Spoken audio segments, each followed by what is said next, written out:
Hello friends, welcome to knowledge centre.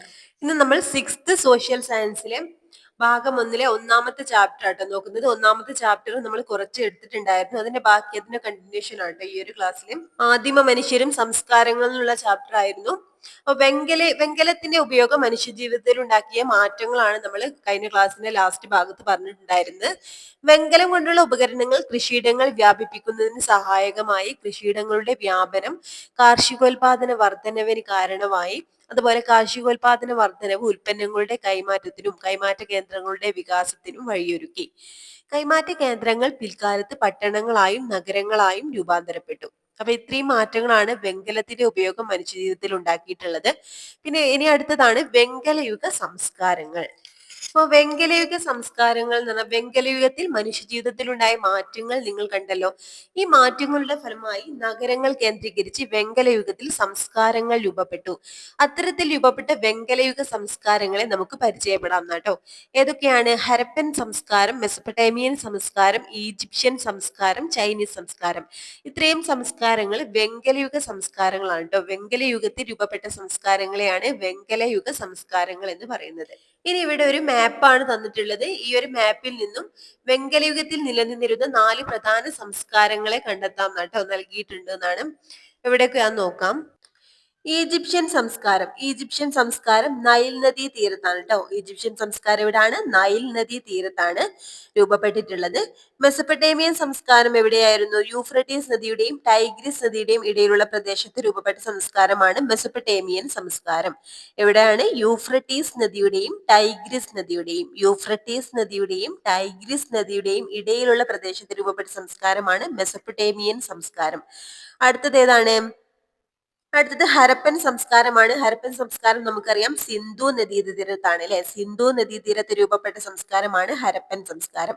അടുത്തത് Chinese സംസ്കാരമാണ്. ഹൊയാഹോ നദിയുടെ തീരത്താണ് കേട്ടോ. ഏതാണ്? ഹൊയാഹോ നദീതീരത്ത് രൂപപ്പെട്ട സംസ്കാരമാണ് ചൈനീസ് സംസ്കാരം. ഇനി ഇവിടെ എന്താണ്? പ്രധാന വെങ്കലയുഗ സംസ്കാരങ്ങൾ വികസിച്ചു വന്ന നദീതടങ്ങൾ കണ്ടെത്തി പട്ടിക പൂർത്തിയാക്കൂ എന്ന് പറഞ്ഞിട്ടുണ്ട്. മെസപ്പൊട്ടേമിയൻ എവിടെയായിരുന്നു? യൂഫ്രട്ടീസ് നദിയുടെയും ടൈഗ്രിസ് നദിയുടെയും ഇടയിലുള്ള പ്രദേശത്താണ്. ഈജിപ്ഷ്യൻ സംസ്കാരം നൈൽ നദി തീരത്താണ്. ഹരപ്പൻ സംസ്കാരം സിന്ധു നദി തീരത്താണ്. ചൈനീസ് സംസ്കാരം എവിടെയായിരുന്നു? ഹൊയാഹോ നദീതീരത്താണ് കേട്ടോ. ഇനി എന്തുകൊണ്ടാണ് നദീതടങ്ങൾ ഇങ്ങനെ സംസ്കാരങ്ങൾ രൂപപ്പെടാൻ കാരണമായിരുന്നു കേട്ടോ? ഫലഭൂയിഷ്ഠമായ മണ്ണ്, ജലലഭ്യത, അനുകൂല കാലാവസ്ഥ. അപ്പോൾ വെങ്കലയുഗത്തിൽ നമ്മൾ പറഞ്ഞിട്ടുണ്ടായിരുന്നു കൃഷി ചെയ്യാൻ ആരംഭിച്ചിട്ടുണ്ട്. അതുപോലെ തന്നെ ഒരു സ്ഥലത്തിന് സ്ഥിരമായി താമസിക്കാനൊക്കെ തുടങ്ങിയത് വെങ്കലയുഗത്തിലാണ്. അതുകൊണ്ട് എന്താണ് കൃഷിക്ക് ആവശ്യമായിട്ടുള്ള ഫലഭൂയിഷ്ഠമായ മണ്ണും ജലലഭ്യതയും അനുകൂല കാലാവസ്ഥയും ഒക്കെ നദീതടങ്ങളിലായിരുന്നു അല്ലെ.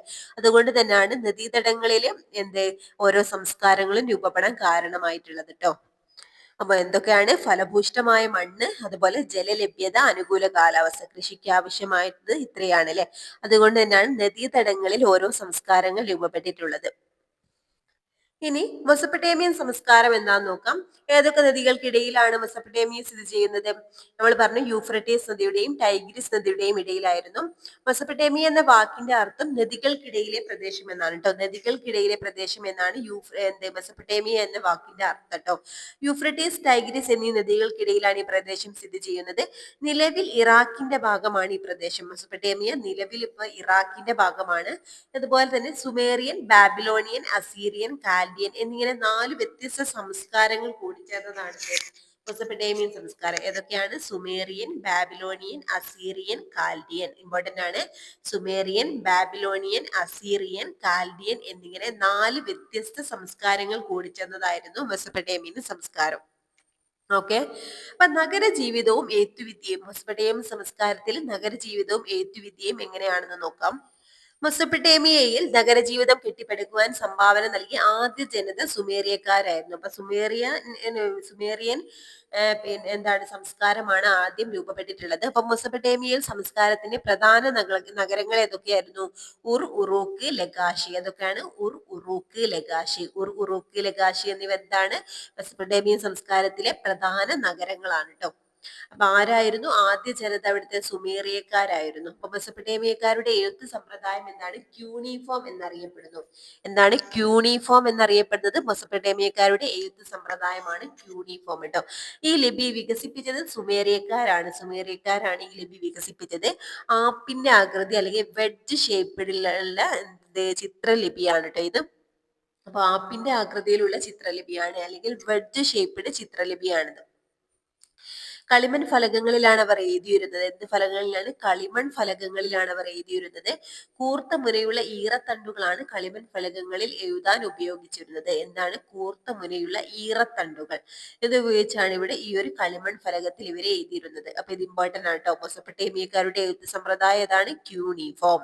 മെസപ്പൊട്ടേമിയക്കാരുടെ എഴുത്ത് സമ്പ്രദായം ക്യൂണിഫോം ആണ്. സുമേറിയക്കാരാണ് ഇത് വികസിപ്പിച്ചത്. ആപ്പിന്റെ അല്ലെങ്കിൽ വെഡ്ജ് ഷേപ്പ്ഡ് ചിത്രലിപിയാണിത്. എവിടെയായിരുന്നു എഴുതിയിട്ടുണ്ടായിരുന്നത്? കളിമൺ ഫലകങ്ങളിലാണ് ഇവർ എഴുതിയത്. എന്തുകൊണ്ടാണ് എഴുതിയത്? കൂർത്ത മുനയുള്ള ഈറത്തണ്ടുകളാണ് എഴുതാൻ ഇവർ ഉപയോഗിച്ചിരുന്നത്. അപ്പൊ ഇതിന്റെ ചിത്രം ഇവിടെ കൊടുത്തിട്ടുണ്ടോ? ക്യൂണിഫോം ലിപിയുടെ. അടുത്തത് മെസപ്പൊട്ടേമിയക്കാരുടെ സംഭാവനകൾ എന്തൊക്കെയാന്ന് നോക്കട്ടോ. ശാസ്ത്രവും ഗണിതവും. അവരത് ചാന്ദ്ര പഞ്ചാംഗം, സൂര്യഗ്രഹണവും ചന്ദ്രഗ്രഹണവും കണക്കാക്കിയതാരാണ്? മെസപ്പൊട്ടേമിയൻ സംസ്കാരത്തിലുള്ളവരാണ്. ഹരണവും ഗുണനവും ഒക്കെ ആ ഒരു കാലഘട്ടത്തിലാണ് കേട്ടോ. അപ്പൊ ശാസ്ത്രവും ഗണിതത്തിൽ എന്തൊക്കെ ആയിരുന്നു അവരുടെ സംഭാവനകൾ? ചാന്ദ്ര പഞ്ചാംഗം, സൂര്യഗ്രഹണവും ചന്ദ്രഗ്രഹണവും കണക്കാക്കി, ഹരണവും ഗുണനവും ഇമ്പോർട്ടന്റ് ആണ്. ഇനി അവരുണ്ടാക്കിയിട്ടുള്ള നിയമങ്ങൾ നോക്കാം. സുമേറിയൻ ഭരണാധികാരിയായിരുന്ന ഡുൻഗിയുടെ കാലഘട്ടത്തിലാണ് നിയമങ്ങൾ ആദ്യമായി ക്രോഡീകരിക്കപ്പെട്ടത്. അപ്പൊ ആരാണ്? സുമേറിയൻ ഭരണാധികാരിയായിരുന്ന ഡുങ്കി ട്ടോ. ഡുങ്കിയുടെ കാലഘട്ടത്തിലാണ് നിയമങ്ങൾ ആദ്യമായിട്ട് ക്രോഡീകരിക്കപ്പെട്ടത്. ഈ നിയമങ്ങൾ പരിഷ്കരിച്ചതാണ് ഹമ്മൂറാബിയുടെ നിയമസംഹിത. എന്താണ്? ഹമ്മൂറാബിയുടെ നിയമസംഹിത. അപ്പൊ സുമേറിയൻ ഭരണാധികാരിയായിരുന്ന ഡുങ്കിയുടെ കാലഘട്ടത്തിലാണ് അവിടുത്തെ നിയമങ്ങളൊക്കെ ഉണ്ടാക്കിയിട്ടുള്ളത്. പിന്നെ ഈ ഒരു നിയമങ്ങൾ പരിഷ്കരിച്ചത് എന്താണ് അറിയപ്പെടുന്നത്? ഹമ്മൂറാബിയുടെ നിയമസംഹിത എന്നാണ് അറിയപ്പെടുന്നത്. എന്താണ് ഈ ഹമ്മൂറാബിയുടെ നിയമസംഹിത? ബാബിലോണിയൻ ഭരണാധികാരിയായിരുന്ന ഹമ്മൂറാബി BCE 1792 മുതൽ 1750 കാലഘട്ടത്തിലാണ് കേട്ടോ. ഏത് ഭരണാധികാരിയാണ്? ഹമ്മൂറാബി ട്ടോ. അപ്പോൾ കാലഘട്ടത്തിൽ നിലനിന്നിരുന്ന നിയമസംഹിതയാണിത്. ലോകത്ത് എഴുതപ്പെട്ടതിൽ ഏറ്റവും പഴക്കമേറിയ നിയമസംഹിതയായി ഇതറിയപ്പെടുന്നു. എന്താണ് ഇതിന്? കണ്ണിന് കണ്ണ്, പല്ലിന് പല്ല് എന്ന ശിക്ഷാരീതി ഈ നിയമസംഹിതയിൽ നിന്നുള്ളതാണ്. അപ്പൊ ആരുടെ കാലഘട്ടത്തിലാണ് ഹമ്മൂറാബിയുടെ നിയമസംഹിത ഉണ്ടാക്കിയിട്ടുള്ളത്? ബാബിലോണിയൻ ഭരണാധികാരിയായിരുന്ന ഹമ്മൂറാബിയുടെ കാലഘട്ടത്തിൽ. എവിടുത്തെ ഭരണാധികാരി? ബാബിലോണിയൻ ഭരണാധികാരിയാട്ടോ. ഇതെന്തിന്റെ പ്രത്യേകത എന്താണ്? ലോകത്ത് തന്നെ എഴുതപ്പെട്ടതിൽ ഏറ്റവും പഴക്കമേറിയ നിയമസംഹിത ഏതാണ്? ഹമ്മൂറാബിയുടെ നിയമസംഹിത ആണ് കേട്ടോ. കണ്ണിന് കണ്ണ്, പല്ലിന് പല്ല് എന്നീ ശിക്ഷാരീതിയാണ് ഈ നിയമത്തിൽ പറയുന്നത്. ഇനി നമ്മുടെ മെസപ്പൊട്ടേമിയൻ സംസ്കാരത്തിന്റെ മറ്റൊരു പ്രത്യേകതയാണ് സിഗുറാത്തുകൾ കേട്ടോ. അതെന്താണ്? മെസപ്പൊട്ടേമിയക്കാരുടെ ആരാധനാലയങ്ങളാണ് സിഗുറാത്തുകൾ എന്നറിയപ്പെടുന്നത് കേട്ടോ. ആരാധനാലയങ്ങളെയാണ് സിഗുറാത്തുകൾ എന്ന് പറയുന്നത്. അപ്പൊ പ്രധാനമായിട്ടും നഗരങ്ങളിലാണ് ഈ ആരാധനാലയങ്ങൾ പണിതിരുന്നത്. എന്ത് ഉപയോഗിച്ച്? ഇഷ്ടികകൾ ഉപയോഗിച്ചാണ് ഇവ നിർമ്മിച്ചത്. ഉർ നഗരത്തിലെ സിഗുറാത്ത് ഇന്നും സംരക്ഷിക്കപ്പെടുന്നുണ്ട്. അപ്പൊ ഉർ നഗരത്തിലുള്ള സിഗുറാത്ത് ഇന്നും സംരക്ഷിക്കപ്പെടുന്നുണ്ട്. അപ്പൊ നമ്മൾ പറഞ്ഞിട്ടില്ലായിരുന്നില്ലേ, ഉറൂക്ക് ഒക്കെ എന്തായിരുന്നു? നമ്മുടെ മെസപ്പൊട്ടേമിയൻ സംസ്കാരത്തിലെ പ്രധാന നഗരങ്ങളാണെന്ന് പറഞ്ഞിട്ടുണ്ടായിരുന്നില്ലേ. അപ്പൊ ഉർ നഗരത്തിലെ സിഗുറാത്ത് ഇന്നും സംരക്ഷിക്കപ്പെടുന്നുണ്ട് കേട്ടോ. അപ്പൊ എന്താണ് സിഗുറാത്ത്? ആരാധനാലയങ്ങളാണ്. അവ നിർമ്മിച്ചത് ഇഷ്ടികകൾ കൊണ്ടായിരുന്നു. എവിടെയായിരുന്നു? പ്രധാനമായിട്ടും നഗരങ്ങളിലാണ് ഈ ആരാധനാലയങ്ങളൊക്കെ പണിതിരുന്നത്. അടുത്തത് ഈജിപ്ഷ്യൻ സംസ്കാരമാണ്. സിഗുറാത്തിന്റെ ഒക്കെ ചിത്രം ഇവിടെ കൊടുത്തിട്ടുണ്ട് കേട്ടോ. അടുത്തത് ഈജിപ്ഷ്യൻ സംസ്കാരമാണ്. ഈജിപ്ഷ്യൻ സംസ്കാരം നിലനിന്നിരുന്ന പ്രദേശം കണ്ടെത്തൂ. നൈൽ നദീതടത്തിലാണ് ഈജിപ്ഷ്യൻ സംസ്കാരം നിലനിന്നിരുന്നത് അല്ലെ. അപ്പോ നമ്മൾ ഈ ഒരു നേരത്തെ ഉള്ള ഭൂപടത്തിൽ കണ്ടിട്ടുണ്ടായിരുന്നു. അത് ഈജിപ്ഷ്യൻ സംസ്കാരത്തിലെ പ്രധാന നഗരം കെയ്റോ ആയിരുന്നു കേട്ടോ. കെയ്റോ എന്നായിരുന്നു ഈജിപ്ഷ്യൻ സംസ്കാരത്തിലെ പ്രധാന നഗരം. കെയ്റോ ആയിരുന്നു. അതുപോലെ തന്നെ ഈജിപ്തിലെ രാജാക്കന്മാര് ഫറവോ എന്ന പേരിലാണ് അറിയപ്പെടുന്നത്. അപ്പൊ നമ്മൾ പറഞ്ഞു കെയ്റോ എന്തായിരുന്നു? പ്രധാന നഗരമാണല്ലേ. ഈജിപ്ഷ്യൻ സംസ്കാരത്തിലെ പ്രധാന നഗരം കെയ്റോ ആണ്. ഫറവോ എന്താണ്? ഈജിപ്തിലെ രാജാക്കന്മാരെ അറിയപ്പെട്ടത് എന്ന പേരാണ് ഫറവോ എന്ന പേര്.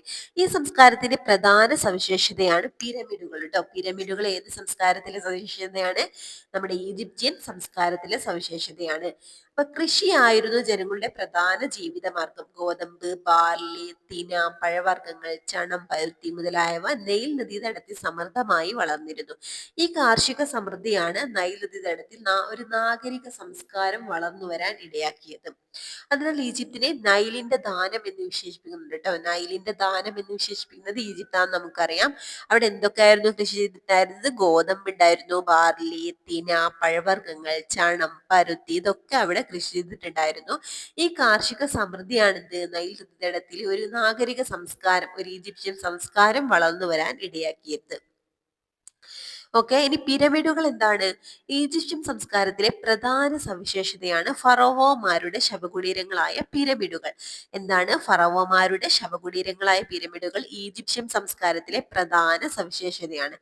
ഗിസയിലെ മഹത്തായ പിരമിഡ് ഏറ്റവും വലുതും പ്രശസ്തവുമാണ്. അപ്പം ഗിസയിലെ മഹത്തായ പിരമിഡ് ഏറ്റവും വലുതും പ്രശസ്തവുമാണ്. ഏറ്റവും വലിയ പിരമിഡ് ഏതാണ്? ഗിസയിലെ മഹത്തായ പിരമിഡാണ് കേട്ടോ. അടുത്തത് മമ്മികൾ.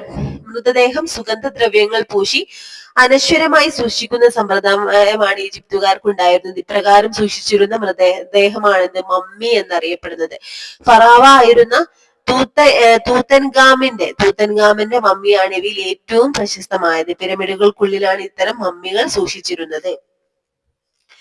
അടുത്തത് എഴുത്തുവിദ്യയെ പറ്റിയാട്ടോ. മെസപ്പൊട്ടേമിയയുടേത് പോലെ ഈജിപ്തിലും എഴുത്തുവിദ്യ നിലനിന്നിരുന്നു. ഈജിപ്ഷ്യൻ എഴുത്തുവിദ്യയുടെ സവിശേഷതകൾ എന്തൊക്കെയാണെന്ന് നോക്കാം. പുരാതന ഈജിപ്തുകാരുടെ എഴുത്ത് ലിപി ഏതാണ്? ഹൈറോഗ്ലോഫിക്സ് ആണ് കേട്ടോ. ഹൈറോഗ്ലോഫിക്സ് ആണ്. പുരാതന ഈജിപ്തുകാരുടെ എഴുത്തുലിപി ഹൈറോഗ്ലോഫിക്സ് ആണ്. നമ്മുടെ പിന്നെ മെസപ്പൊട്ടേമിയ പറഞ്ഞപ്പോ എന്താ? ക്യൂണിഫോം ആയിരുന്നു അല്ലെ. ഇതെന്താണ്? ഹൈറോഗ്ലോഫിക്സ് ആയിരുന്നു. പിന്നെ വിശുദ്ധമായ എഴുത്ത് എന്നാണ് ഹൈറോഗ്ലോഫിക്സ് എന്ന വാക്കിന്റെ അർത്ഥം എന്താണ്? വിശുദ്ധമായ എഴുത്ത് എന്നാണ് കേട്ടോ. ചിഹ്നരൂപവും അക്ഷരരൂപവും കൂടിച്ചേർന്ന ലിപിയാണിത്. വലത്തുനിന്ന് ഇടത്തോട്ടാണ് വായിച്ചിരുന്നത്. അപ്പൊ നമ്മൾ അറബിയൊക്കെ വലത്തുനിന്ന് ഇടത്തോട്ടല്ലേ ഇത്, അതുപോലെയാണ് ഈ ഒരു ഹൈറോഗ്ലോഫിക്സ് ലിപിയും വായിച്ചിരുന്നത്. ചിഹ്നരൂപവും അക്ഷരരൂപവും കൂടിച്ചേർന്ന ലിപിയാണ് കേട്ടോ. ഹൈറോഗ്ലോഫിക്സ് ഏത് സംസ്കാരത്തിലാണ്? ഈജിപ്ഷ്യൻ സംസ്കാരത്തിൽ രൂപപ്പെട്ട ലിപിയാണ് കേട്ടോ. അടുത്തത് ശാസ്ത്ര നേട്ടങ്ങളാണ്. ഗണിതവും വൈദ്യശാസ്ത്രവും ഈജിപ്തിൽ പുരോഗതി കൈവരിച്ചിരുന്നു. ഗണിതശാസ്ത്രത്തിലെ ജ്യാമിതിക്ക് അടിസ്ഥാനമിട്ടത് എന്താണ്? ഈജിപ്തുകാരായിരുന്നു. സങ്കലനം, വ്യവകലനം എന്നിവ അവരുടെ സംഭാവനകളായിരുന്നു.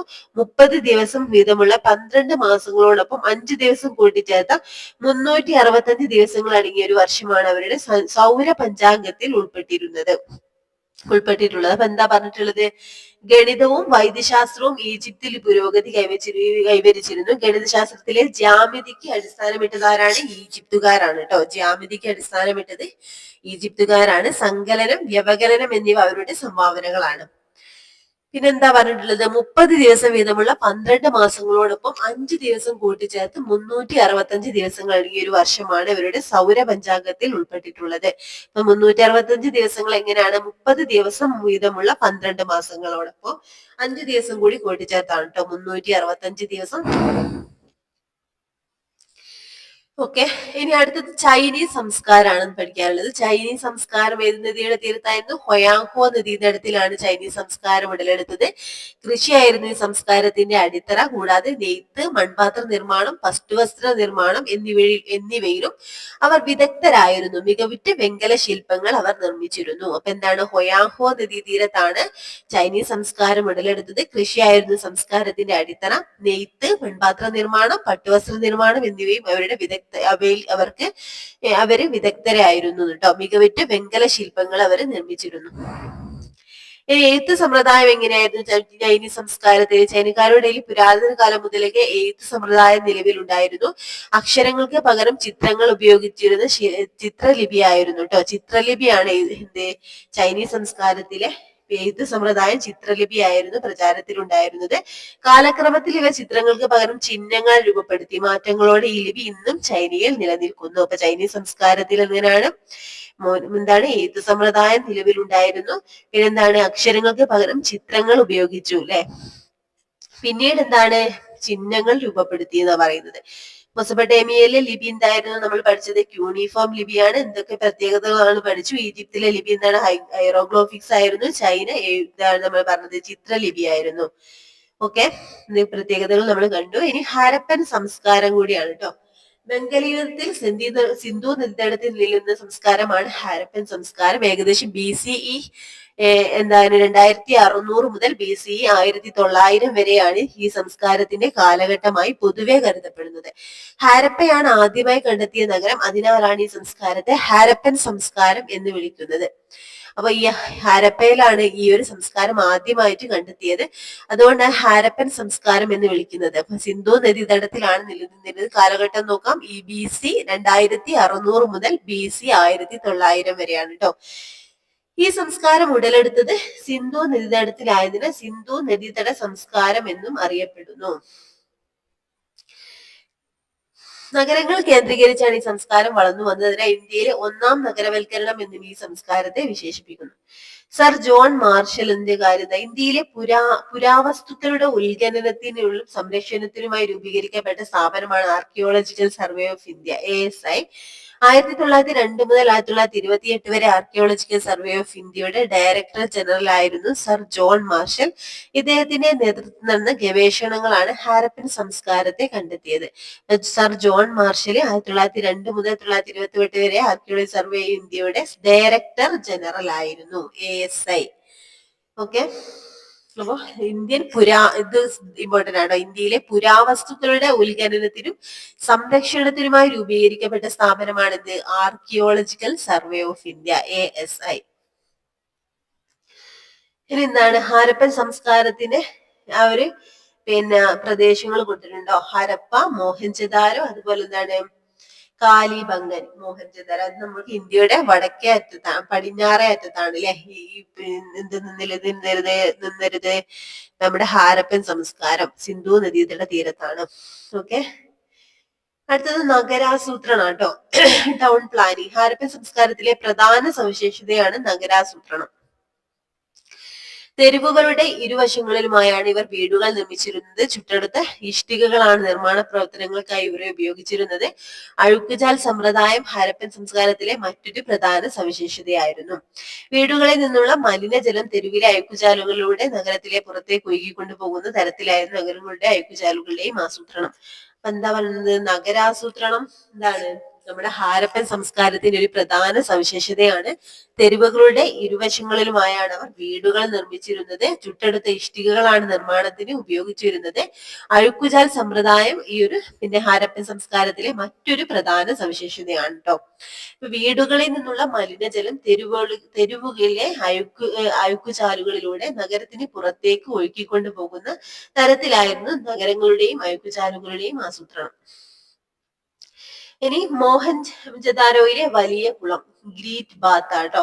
ഗ്രിയേറ്റ് ബാത്ത്. ഹാരപ്പൻ സംസ്കാരത്തിലെ പ്രധാന നഗരമായിരുന്നു മോഹൻജദാരോ. വലിയ കുളമാണ് നഗരത്തിലെ ഏറ്റവും സവിശേഷമായ നിർമ്മിതി.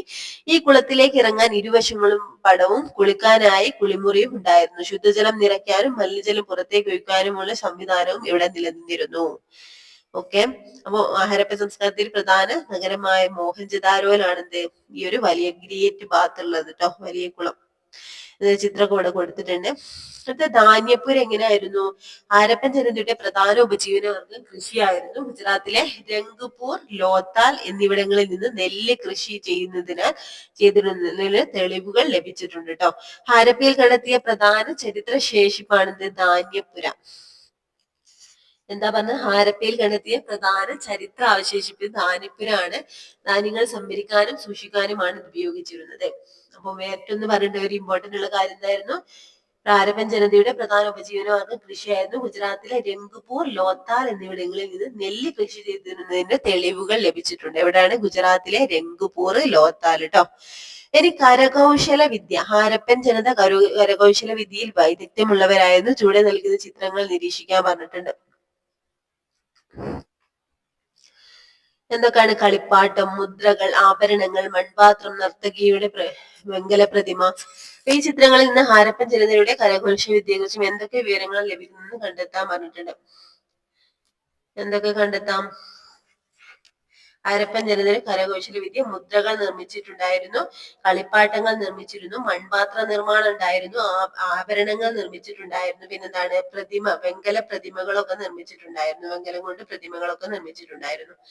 സ്വർണവും വെള്ളിയും മുത്തുകളും ചിപ്പികളും കൊണ്ടുണ്ടാക്കിയ മാലകൾ, കൈവളകളും കർണാഭരണങ്ങളും ഇവർക്കിടയിൽ പ്രചാരത്തിലുണ്ടായിരുന്നു. കളിമണ്ണുകൊണ്ടും ശിലകൾ കൊണ്ടും അവർ മുദ്രകൾ നിർമ്മിച്ചിരുന്നു. ഹാരപ്പൻ നഗരങ്ങളിൽ നിന്ന് കണ്ടെത്തിയ കളിപ്പാട്ടങ്ങൾ, മൺപാത്രങ്ങൾ, വെങ്കല പ്രതിമ എന്നിവയെല്ലാം ഹാരപ്പൻ ജനതയുടെ കലാവൈദഗ്ധ്യം പ്രകടമാക്കുന്നു. പിന്നെ എഴുത്തുവിദ്യയെ പറ്റിയാട്ടോ. ഹാരപ്പൻ ജനതയ്ക്ക് അവരുടേതായ എഴുത്തുരീതി ഉണ്ടായിരുന്നു. അക്ഷരങ്ങൾക്ക് പകരം ചിഹ്നങ്ങളാണ് അവർ എഴുതാനായി ഉപയോഗിച്ചിരുന്നത്. മുദ്രകളിലാണ് അവർ എഴുത്തുവിദ്യ ഏറ്റവും അധികം കാണപ്പെട്ടത്. അപ്പോ എന്താണ് എഴുത്തുവിദ്യയിൽ പകരം എന്തായിരുന്നു? അക്ഷരങ്ങൾക്ക് പകരം ചിഹ്നങ്ങളാണ് എഴുതാനായിട്ട് ഉപയോഗിച്ചിരുന്നത് അല്ലെ. ഇനി ഹാരപ്പൻ സംസ്കാരത്തിന്റെ തകർച്ച എങ്ങനെയായിരുന്നു? ഏകദേശം BCE 1900 കൂടി ഹാരപ്പൻ നഗരങ്ങൾ തകർച്ച നേരിട്ടു.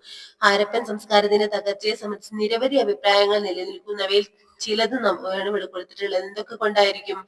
ചില കാലാവസ്ഥാ വ്യതിയാനം പറയുന്നുണ്ട്, ഭൂമിയുടെ അമിതമായ ഉപയോഗം, നിരന്തരമായി ഉണ്ടായ പ്രളയം, വനനശീകരണം, അതൊക്കെ ഹാരപ്പൻ സംസ്കാരത്തിന്റെ തകർച്ചയിൽ പറയുന്നുണ്ട്. പ്രാചീന കാലത്തെ മനുഷ്യ ചരിത്രത്തെ രേഖപ്പെടുത്തുക എന്നത് ഏറെ ദുഷ്കരവും ശ്രമകരവുമായ പ്രവൃത്തിയാണ്. എഴുതപ്പെട്ട തെളിവുകൾ ഒന്നും ലഭ്യമല്ലാത്ത ചരിത്രാതീത കാലഘട്ടത്തിലെ മനുഷ്യരെ കുറിച്ചും അവർ ജീവിതത്തെ കുറിച്ചും പഠിക്കാൻ ചരിത്രവിശേഷിപ്പുകളായ പുരാവസ്തു തെളിവുകൾ മാത്രമാണ് നമുക്ക് ആശ്രയിക്കാനുള്ളത്. ഇത്തരം തെളിവുകൾ വിശകലനം ചെയ്താണ് ചരിത്രകാരൻ മനുഷ്യരുടെ ഉൽപ്പത്തി മുതലുള്ള ചരിത്രം രേഖപ്പെടുത്തിയിരിക്കുന്നത്. ദശലക്ഷക്കണക്കിന് വർഷങ്ങൾക്ക് മുമ്പ് രൂപപ്പെട്ട മനുഷ്യരെ കുറിച്ച് ഫോസിൽ അവശിഷ്ടങ്ങൾ തെളിവുകൾ നൽകുമ്പോൾ ശിലായുധങ്ങളും ഉപകരണങ്ങളും ഗുഹാചിത്രങ്ങളും ശിലായുഗ കാലത്തെ മനുഷ്യരെ കുറിച്ച് നമ്മോട് പറയുന്നു. അപ്പൊ നവീന ശിലായുഗത്തെ കൃഷിയുടെ ആരംഭവും സ്ഥിരവാസ കേന്ദ്രങ്ങളുടെ വികാസവും മാനവ ചരിത്രത്തിലെ നായിക കല്ലുകളായിരുന്നു. വെങ്കലയുഗത്തിൽ ലോകത്തിലെ വിവിധ ഭാഗങ്ങളിൽ രൂപപ്പെട്ട സംസ്കാരങ്ങൾ അക്കാലഘട്ടത്തിൽ മനുഷ്യർ കൈവരിച്ച നേട്ടങ്ങളുടെ ചരിത്രം നമുക്ക് കാട്ടിത്തരുന്നു. പ്രാചീന സംസ്കാരത്തിൽ രൂപപ്പെട്ട രീതികളും അറിവുകളുമാണ് ഇന്നത്തെ സംസ്കാരത്തിന്റെ അടിത്തറ. ഭൂതകാലത്തെ കുറിച്ചുള്ള ഇത്തരം ഓർമ്മപ്പെടുത്തലുകൾ നമുക്ക് ഭാവിയിലേക്കുള്ള ചവിട്ടുപടിയാക്കാം. അപ്പൊ ഇത്രയാണ് ഈ ഒരു ചാപ്റ്റർ കേട്ടോ. അപ്പൊ ഈ ഒരു ക്ലാസ് നിങ്ങൾക്ക് ഇഷ്ടപ്പെടുകയാണെങ്കിൽ ഒന്ന് ലൈക്ക് ചെയ്യട്ടോ. അതുപോലെ നിങ്ങളുടെ അഭിപ്രായങ്ങൾ ഒന്ന് കമന്റ് ചെയ്യണം കേട്ടോ. Okay friends, thank you.